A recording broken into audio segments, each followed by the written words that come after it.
إذا صلحت صلح الجسد كله وإذا فسدت فسد الجسد كله ألا وهي القلب أو كما قال عليه الصلاة والسلام.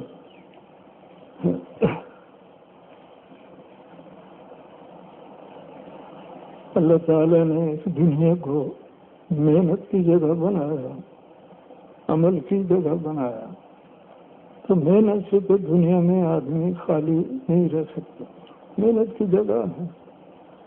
کامیاب وہ ہوگا جس کی محنت صحیح ہوگی، اللہ تعالیٰ کے ہاں قبول ہوگی، وہ کامیاب ہوگا۔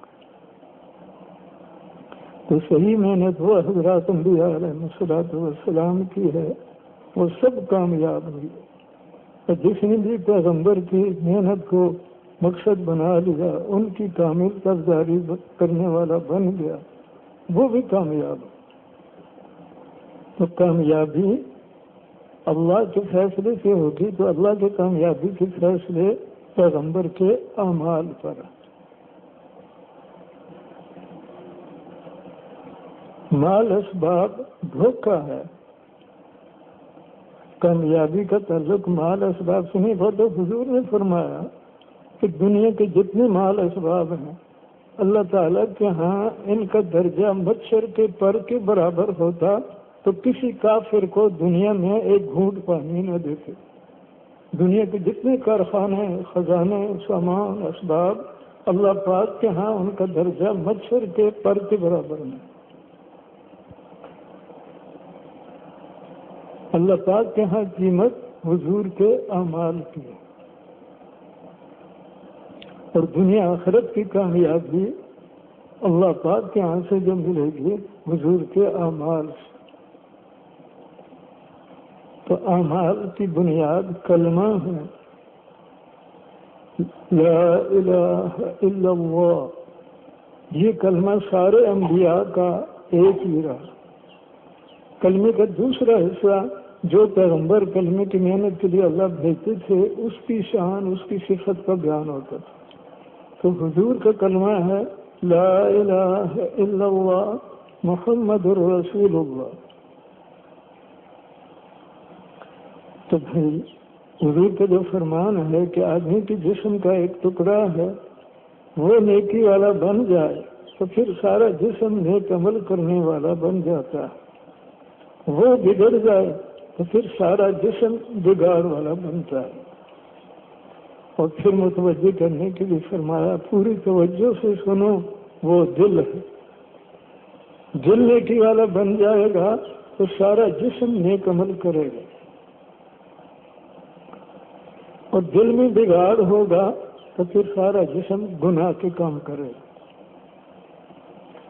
تو نیک اعمال پر اللہ راضی ہوتے ہیں، دنیا میں اللہ کی طرف سے برکت کے دروازے کھلتے ہیں، رحمتیں برکتیں اعمال پر آتی ہیں، اور پھر مرنے کے بعد پھر جنت کے خزانے جو کبھی ختم نہیں ہوں گے، ان اعمال کے مطابق جنت کے خزانے دیے جائیں گے، ہمیشہ کے خزانے۔ تو بھائی یہ زندگی محنت کی ہے، تو محنت کرنی ہے حضور کے اعمال کی۔ تو اعمال کی بنیاد کلمہ ہے لا الہ الا اللہ محمد رسول اللہ۔ کلمے کے الفاظ بھی صحیح ہوں اور پھر اس کے مطلب کو بھی دل میں بھرے۔ کلمہ کے الفاظ کو حق سمجھ کر پڑھے گا۔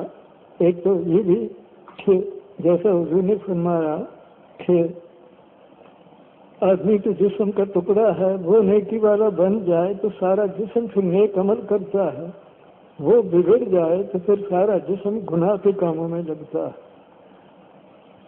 تو وہ دل ہے، تو نیکی والا دل وہ ہے کہ جس میں ایمان کلمے کا نور بھر جائے۔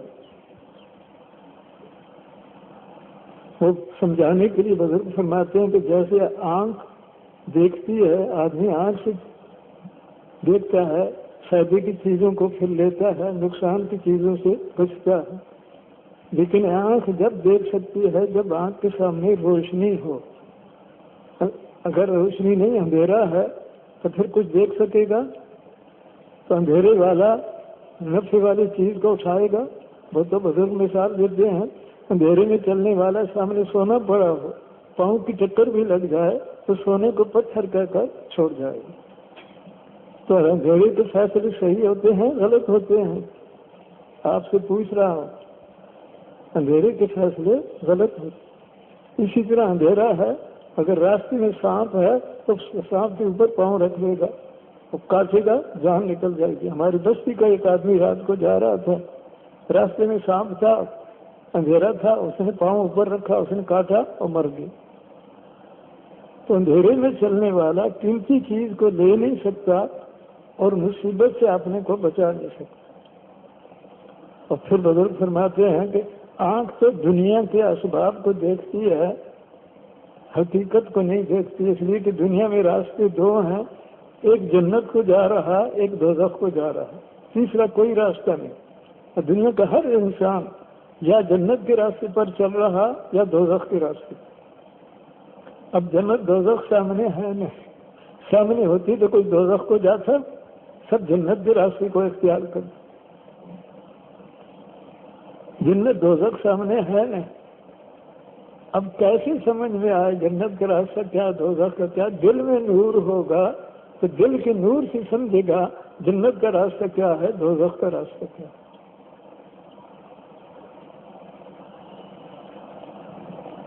وہ حضور کا ہی فرمان ہے کہ جب دل میں کلمے کا ہدایت کا نور کامل ہو جاتا ہے تو پھر دل اسلام میں